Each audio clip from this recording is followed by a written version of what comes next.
There are few things in life like the wilderness that are actually big enough to hold the enormity of our human emotions like grief and rage and joy. And I came away from the trip a completely different person, but also so much more in love with the national parks than I think I ever had been. In 2020, Emily Pennington set off on the trip of a lifetime. Her goal was to visit every national park in the United States. Emily wasn't sure what she'd find out there in the wilderness, but she needed a change. She was burnt out from her life in Los Angeles and reeling from personal losses. The time was right for Emily to quit her job, hit the road, and find her way outside. I'm Shelby Stanger, and this is Wild Ideas Worth Living, an REI Co-op Studios production. A note, this episode discusses mental health and sexual assault. Listener discretion is advised. When Emily Pennington decided to tour America's national parks, she thought it would be the perfect chance to pursue her dream of becoming an adventure journalist. Emily already had a regular column with Outside Magazine, and she wrote about her trip while she was on the road. She also posted on social media, and her journey made for pretty good storytelling. In 2023, Emily ended up publishing a book called Feral: Losing Myself and Finding My Way in America's National Parks. In Feral, Emily chronicles the physical and emotional challenges she faced.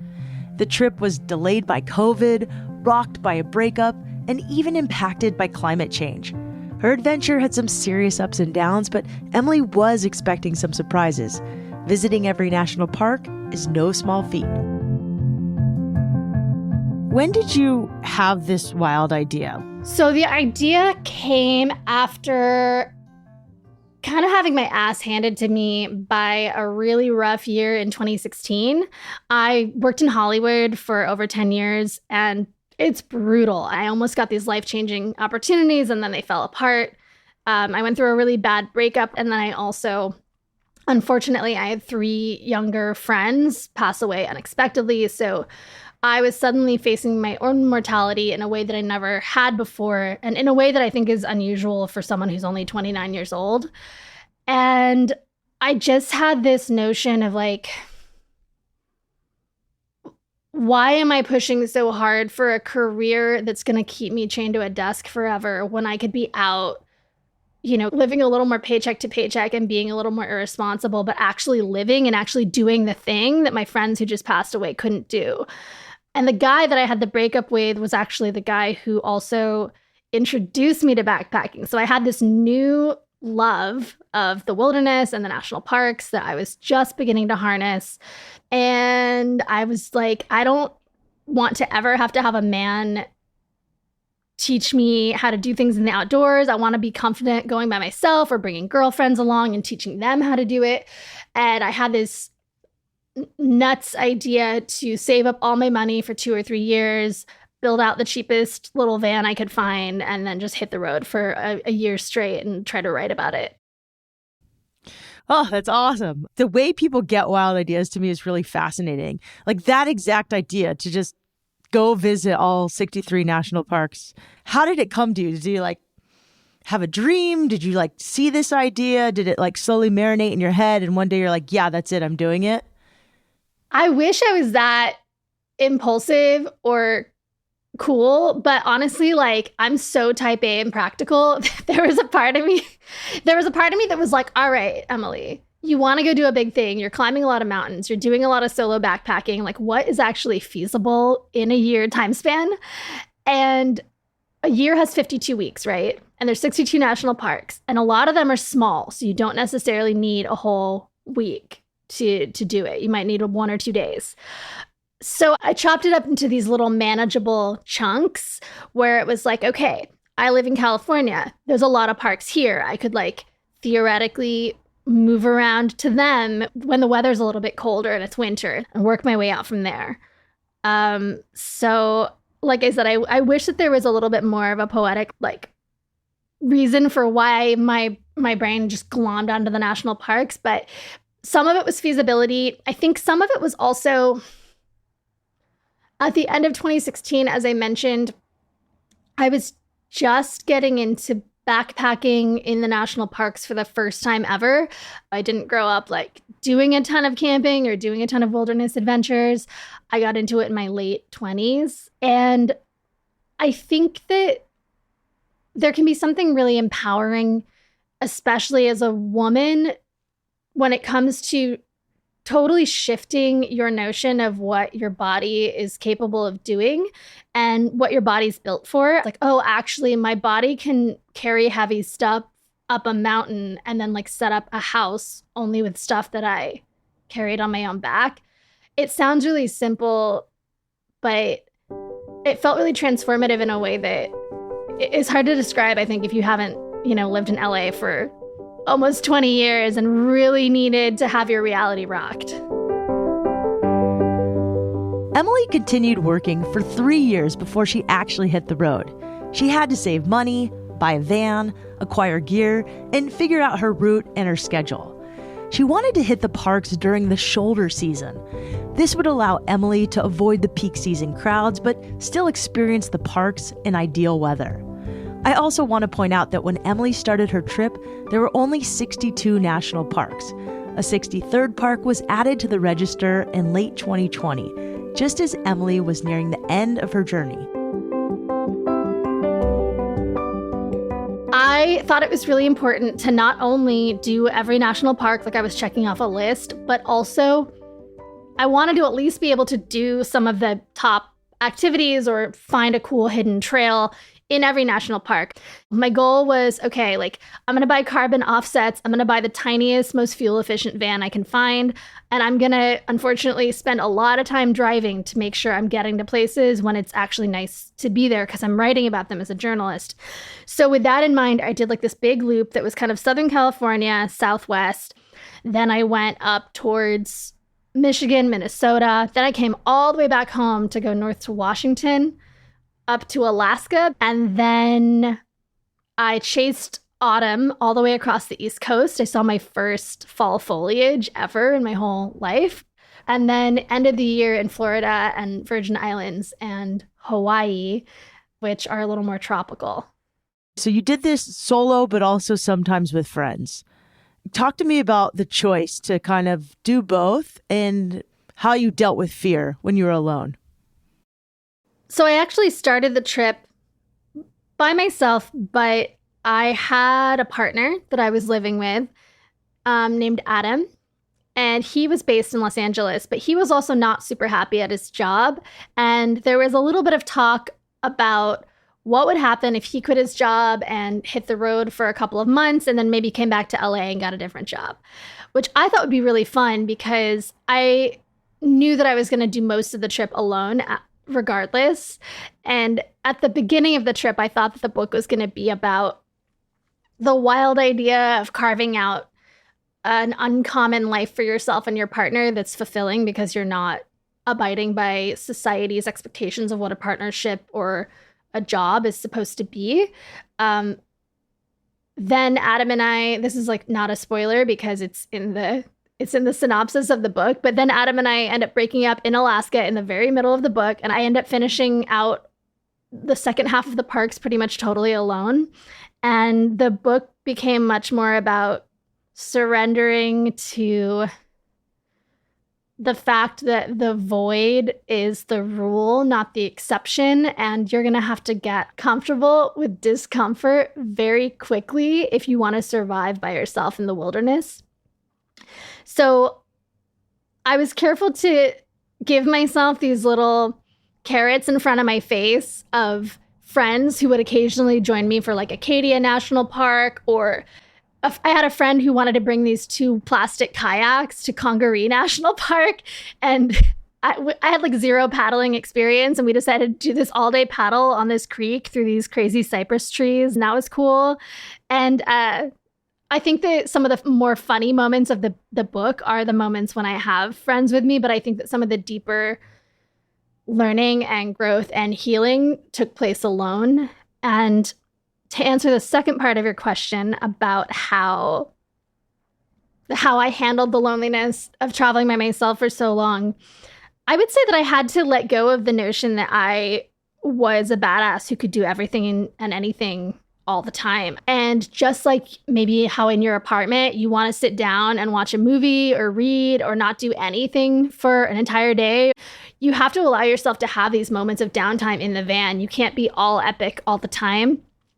Sometimes you're cackling maniacally and sometimes you're sobbing over a panini that you made in your van. And I try to be as open and honest as I could while still maintaining the integrity of the book's commitment to describing and visiting all the parks. And I think that I'm really proud of how it turned out, because it's this weird little nugget of what a grief-filled healing journey is actually like.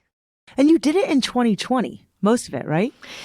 Yeah, so I had the trip planned for a long time. I quit my job at the end of 2019, and we didn't have any inkling that 2020 was going to be this gnarly year where there was obviously a pandemic. And I think I had done 15 national parks by the time the shutdown hit in March. And then everything shut down for 2 months. And then the trip got really weird. Tell me more. So basically, a lot of things had to be rebooked over and over again.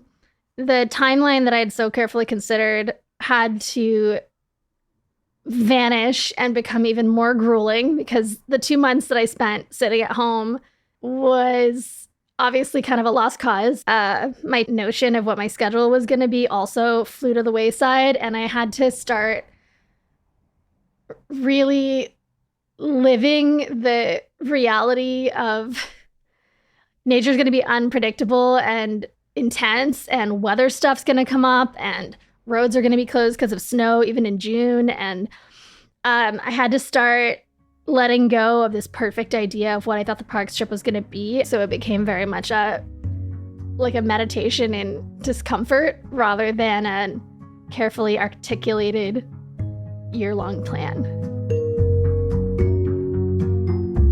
Early on in the trip, Emily had to throw her plans out the window. As a type A person who had done a lot of prepping, it was hard to let go of her schedule. But by the time Emily hit the 60-second park, she was way better at going with the flow. This was just the first of many ways that the adventure opened her eyes.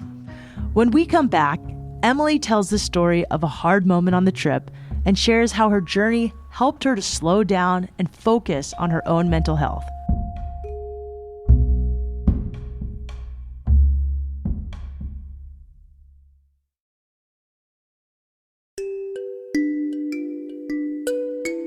In 2020, writer Emily Pennington set off on a mission to travel through every U.S. national park. She planned her route, bought a van, and packed up her life. Emily anticipated being impacted by nature in some profound way, and she even hoped to have some life-changing revelations. But parts of her trip turned out much harder than she could have ever imagined. A warning, the story that Emily shares next concerns her experience with sexual assault. Is there a story you have about how nature just sort of cracked you open in a way that you don't feel like you could have been cracked open? Yeah. A couple of things come to mind. So when I was in Florida, I purposely planned my trip to be mid to late November, when it was supposed to not be hurricane season, but because of global warming, we have a longer hurricane season. So I had to rebook for like the third time multiple South Florida National Park excursions. And I decided it was going to be a great idea to practice some self-care and book a massage. And I went online, I looked at Yelp. I had this woman recommend this guy that she had worked with a bunch. And so I had this experience of, I wasn't even supposed to be in Florida. I wasn't supposed to be waiting it out for 5 days in a cheap Airbnb.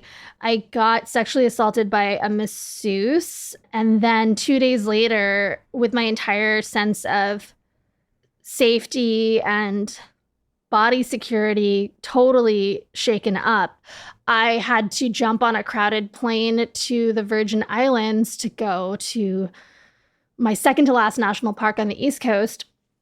And I'm not really a beach person. I like beach activities. I don't like being on the beach. But this was coming at the end of 2 months of absolute solo travel where I was already at my wit's end, even without a massive trauma. And I think a mile into the Lind Point Trail, I came across this tiny little beach that had one other lady on it that was called Solomon Beach. And I was like, you know what? I'm tired and I want to cry and I'm just going to sit on this beach. And I literally just sat and read my Kindle all day long. And in the background, there was this metronomic kind of whooshing of the waves, which felt like it was the Earth's pulse or heartbeat.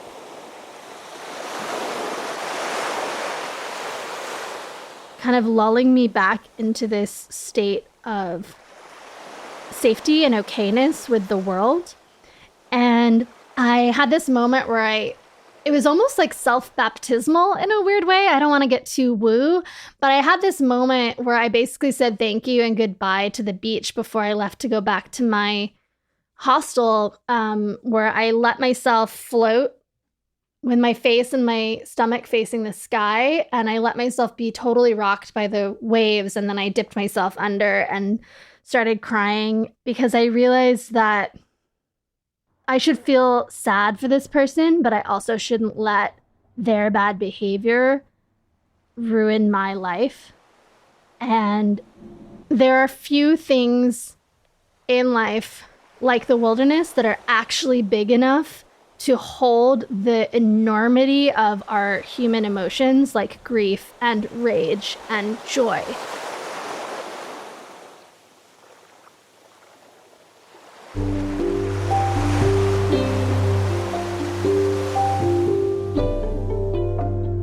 You really are raw and honest and vulnerable. And I'm just curious, like, have you always been that way, or did this journey make you less afraid about everything else? I mean, I think in the true spirit of your podcast, one of the reasons I wanted to switch careers in my early 30s and become a writer and go on a journey that I knew would push me to the edge of my comfort zone again and again is because I also wanted to not only challenge myself, but also give myself permission to not always show up as the most polished, beautiful version of myself in the world. Coming from a film industry background, everyone is very image conscious and very mindful of how they're portrayed at all times. You know, I was just really done. I was done with all the fakeness. I was done wearing makeup every day. I didn't want to wear high heels ever again. And so I think I was just done. Well, I think you also just said something that really struck a chord. Like, in our most fun moments in the wilderness, we are not polished. Like, when I'm surfing and having the time of my life, like, I got a wedgie, my hair is all over the place. You know, you got dirt in your fingernails, but you're probably filled with a massive amount of joy. And I think we just need to, like, showcase that, like, being dirty is beautiful. So I want to know more about your mental health journey and how that changed in the wilderness. I mean, I know we've gotten really deep here, but your book is called Feral. I mean, it's raw, it's real, it's rugged. You did something that not a lot of people have the opportunity to do. So talk to me about your mental health journey in the wilderness.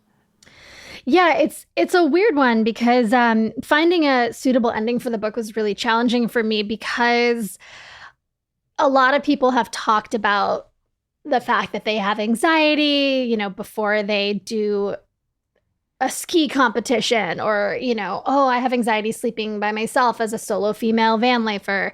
But I think that one thing that hasn't been talked about quite as much in the outdoor space is what it's like not only to live with anxiety as an ever-present entity and still want to go out and do big things, but also how the adventures themselves can sometimes heighten our anxiety because depending on your luck, the adventures themselves could amount to a series of like little T traumas that build up and cause your brain to start reacting to things in a different way.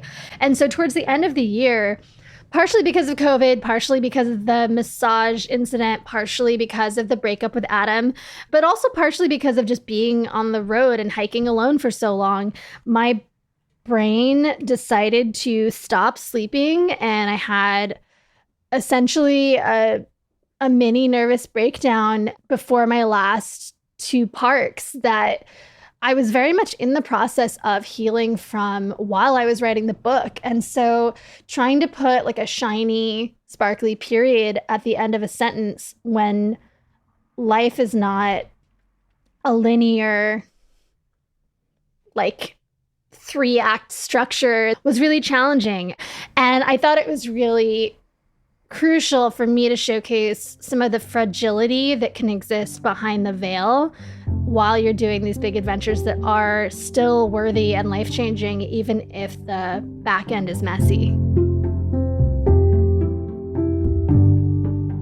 Despite the intense challenges that Emily faced, she learned a lot about her needs and how she processes emotions and trauma. When she returned to LA, Emily began to struggle with insomnia and anxiety, but she took this as another opportunity to examine her lifestyle and make a change.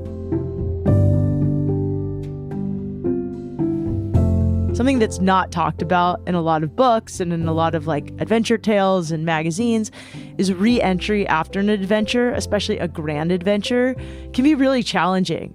So how did you deal with it? Yeah, I think that ties in brilliantly with what I was talking about when it comes to like, we have a little bit of a narrative around people having performance anxiety when they're about to do or in the middle of doing these huge grand adventures.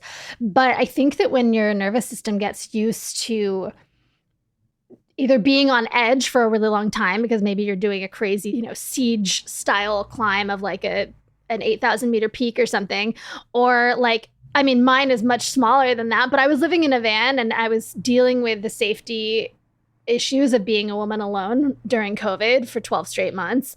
And so, yeah, coming back to Los Angeles after that, I think is perhaps, now that I have had a little distance, I think that is perhaps one of the reasons my brain was like, I can't sleep.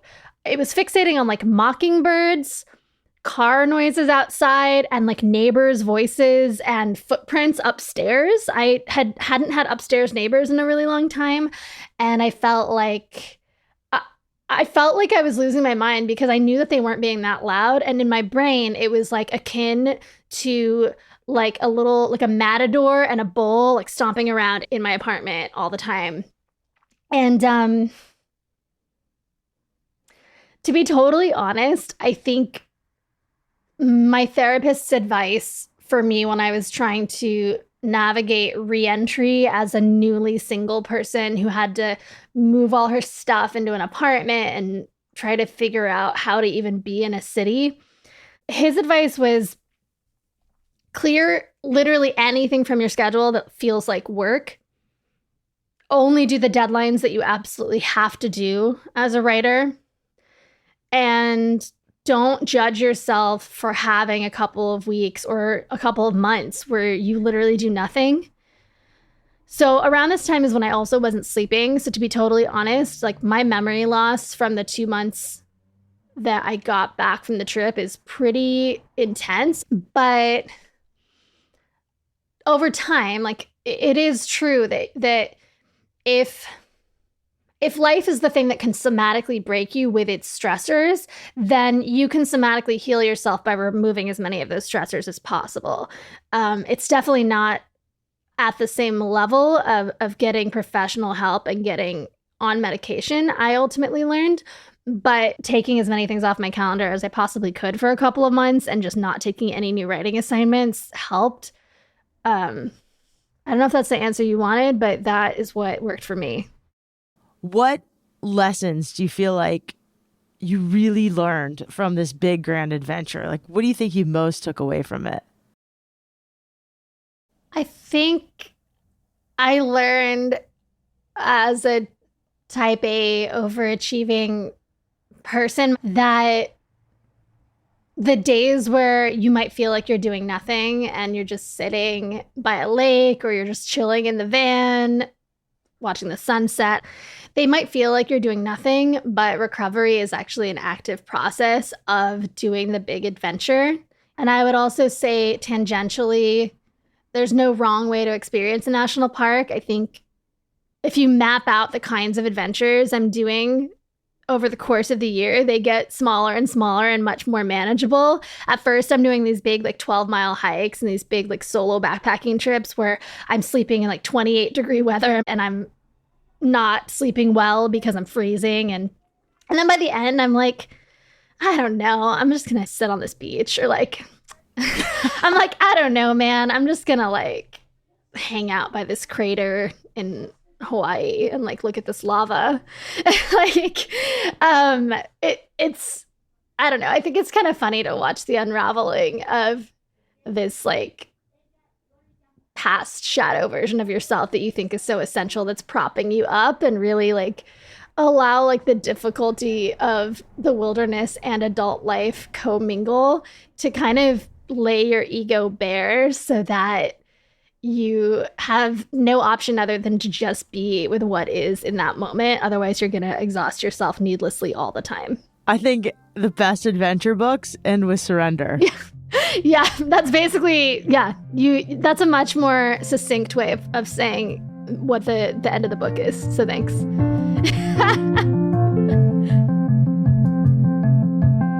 What I love about Emily is her openness in talking through the hard stuff that happened to her. She also has incredible insight into how these challenges are part of the human experience. By writing about them in her book, Feral, Emily tells a vulnerable story that I hope encourages other folks to find their own way outside. Emily, it was such a blast to talk to you. You can get Emily's book on Amazon, and you can follow her on Instagram at Brazen Backpacker. That's BrazenBackpacker.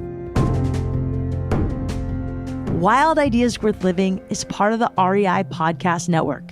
It's hosted by me, Shelby Stanger, produced by Annie Fassler, Sylvia Thomas, and Sam Piers-Nitzberg of Puddle Creative, and our senior producer is Jenny Barber. Our executive producers are Paolo Motola and Joe Crosby. As always, we love it when you follow the show, rate it, and write a review wherever you listen. And remember, some of the best adventures happen when you follow your wildest ideas.